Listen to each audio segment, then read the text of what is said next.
Hey Grand Rapids, I'm Kevin Southwick and I'm ready to unlock the secrets of Kent County's real estate market. Whether you're buying, selling, or you're just curious, I'm here to provide you with the information that matters. Kent County currently has 1,002 listings with an average list price of $507,000. Homes here spend an average of 65 days on the market. And interestingly, 680 properties are under contract and will soon find their new owners.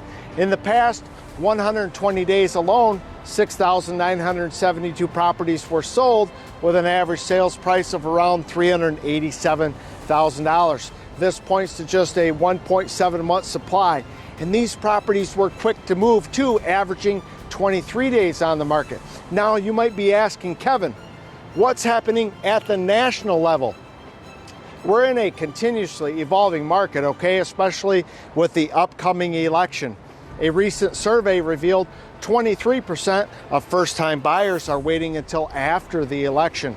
Historically, home prices have risen after 7 of the last 8 elections. Moreover, since 1980, home sales have increased in the years following the previous 9 out of 10 elections. Interest rates for a 30-year conventional loan, when I checked this morning, hover around 6.8%, but experts are anticipating a decrease towards the end of the year and into next. Home sales are projected to close this year at around 4.6 million units. The U.S. housing market is expected to thrive by about 3 to 4% next year, and it's anticipated that 5.2 million units will sell.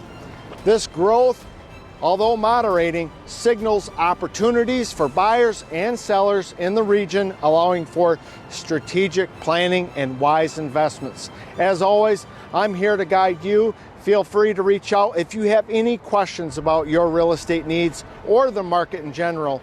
Don't hesitate to contact me today for a personalized consultation. Thank you for watching. Stay informed, stay empowered, and remember, your West Michigan move starts right here. Thanks again.